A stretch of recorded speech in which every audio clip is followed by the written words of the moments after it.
Guys, like, comment, subscribe, share the video, especially if you love college football as much as I do. Okay, let's talk about Auburn, my boys, the War Eagle. I'm excited to do this one.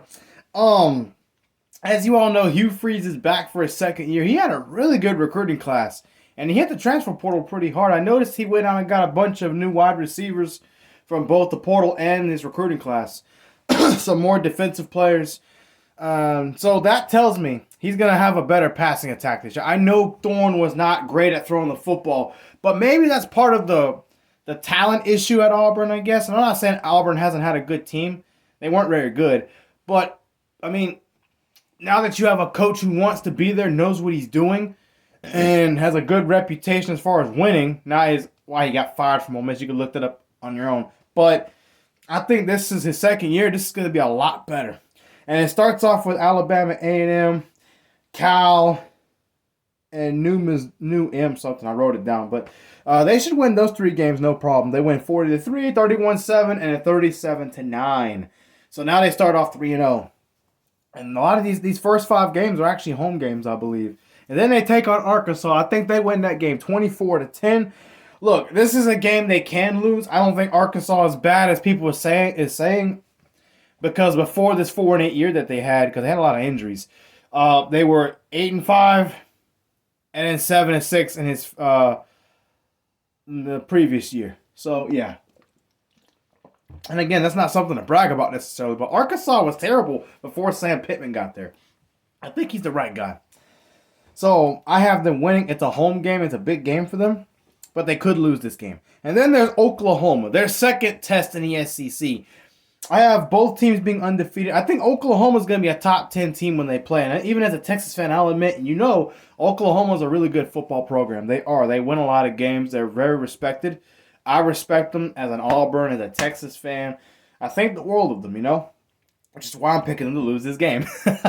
Listen, Auburn, if you can ask Georgia, you can ask Alabama. Both of those teams are elite this past year. They either made a New Year's Six bowl or made the playoff. And I think Georgia was good enough to go. But they both had a hard time against a losing Auburn team who finished 6-7 and lost to New Mexico State, whoever it was. But there's something about being a highly ranked team and a rival. You going down here to Auburn, even if you're better than us, we got a way of finding ways to beat you or getting this close. Jalen Milroe, shout out to you. But that's what Oklahoma, you're a good program, but you're not Alabama with Nick Saban, and you're not Georgia with Kirby Smart. So you're losing this game. I believe we win the turnover battle. I believe we find a way to eat up some clock and keep your offense off the field. And even though your defense, even though I expect Oklahoma's defense to be a lot better than what it's been, I still don't think it's a shutdown defense. I don't think it's a dominant defense, but clearly a defense that makes more plays and holds people to less scores. Look, if this game was in Oklahoma, then I would pick Oklahoma to win, clearly. If this was last year's Auburn team, I'd pick Oklahoma to win. But Auburn went out and got more talent, so I believe Oklahoma loses, and Auburn will start 5-0. At worst, top 20, maybe top 10, top 15-ish. And then this is where your schedule gets tricky. I think they lose at Georgia in a competitive game, but Georgia scores a late touchdown to pull away 31-14. This is at Georgia, so I don't have them winning that one. And then they go on the road at Missouri and then at Kentucky. I believe you lose both these games. I don't think Missouri is much better, but I think that Auburn starts off being 5-0. They're undefeated. They're on fire. They think, yeah, we're back. And then we face reality, which is Georgia. No, we're not. I think we let that get under our skin. And it hurts us a lot. We go to Missouri, we lay a big fat egg and lose 28-13. Not really because I think Missouri's better, but because we play so badly and we turn the ball over a lot of things. And again, Auburn's only in year 2 with Hugh Freeze, so I don't think they're going to be a great program. I don't think they're going to be very good, but they'll be better and the improvements will stand out. But unfortunately, because you're not a great program or even a good program, you're going to lose games you shouldn't lose.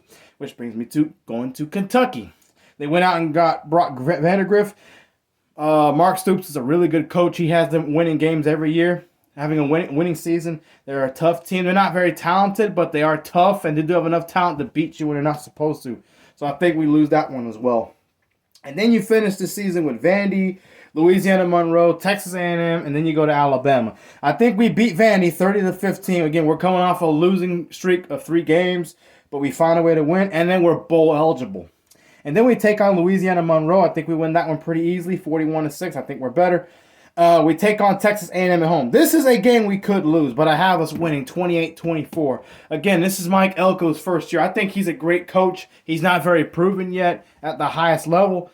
I know what he did at Duke, but doing it in the SEC is a whole another ball game. And yes, Texas A&M has a lot of talent, but a lot of people left that program to go the greener pastures in their eyes. And again, he's having to change a culture that clearly wasn't very good. That's why Texas A&M fired Jimbo Fisher. And on top of that, his offensive coordinator, Bobby Petrino, is gone. So that's going to hurt Texas A&M, in my opinion. And that's why I think Auburn wins a very close, competitive game. I have Texas A&M going 6-6, but they could easily be a lot better. There's a lot of close losses that they have, so I don't think Texas A&M is garbage or anything like that. It's one thing you lose 6 games, you're getting blown out and manhandled by everybody. It's a whole other story when you have a first-year coach and you're losing a lot of touchdown score games or less to really good teams. I think Auburn's going to be a really good team this year. And then we finish at Alabama. I think we're winning this game simply because if you look at my Alabama video, some of you are really mad about that. I don't really care what you think. You know about that. Every game DeBoer has lost, he's given up 37 points per game on average. That's terrible. I'm not talking about his FCS or whatever it was I'm talking about FBS. Fresno State days, Washington, that's what I'm looking at. FBS is a whole nother level. And Jalen Milroe's a good quarterback, and he did what he did this, but he's not Michael Penix. Okay? Michael Penix wouldn't have needed 4 downs to get that 4th and goal, 31 touchdown pass, whatever it was. So with that being said, I think we go to Alabama. We get us a big win, 38-31. I think Milroe will cost him this game. He's still not great in my eyes, but he's really good. He has potential to be great. But he doesn't have Nick Saban coaching him anymore. DeBoer is not going to be what Nick Saban was. That's what I'm saying. So at this point, we finished 9-3. This is best case, in my opinion. Worst case, we could lose to Oklahoma, still lose to Georgia, lose to both Missouri and Kentucky. We could lose to Alabama. We could lose to Texas A&M. Worst case, we're 6-6. But because Hugh Freeze is a proven coach, he's a winner, he recruits good, and all that other good stuff, I believe we finished at best 9-3. At worst, 7-5. I don't see us. If we lose to Alabama, we'll have to beat somebody else we're supposed to lose to. So, that's pretty much it. I mean, War Eagle, we're back, baby.